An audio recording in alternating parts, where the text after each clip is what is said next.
அத்தியாயம் 114. அன்னாஸ், மனிதர்கள்.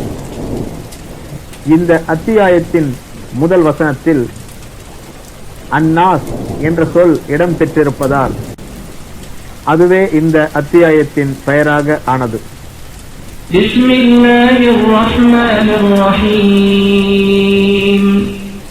அளவற்ற அருளாளனும் நிகரற்ற அன்புடையவனுமாகிய அல்லாஹுவின் பெயரால்.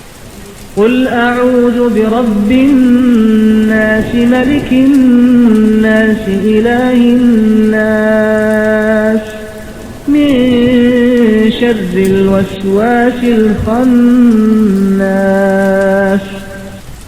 மறைந்து கொண்டு தீய எண்ணங்களை போடுபவனின் தீங்கை விட்டும், மனிதர்களின் அரசனும் மனிதர்களின் கடவுளுமான மனிதர்களின் இறைவனிடம் பாதுகாப்பு தேடுகிறேன் என்று முஹம்மதே கூறுகிறாக. الذي يوسوس في صدور الناس. அவன் மனிதர்களின் உள்ளங்களில் தீய எண்ணங்களை போடுகிறான்.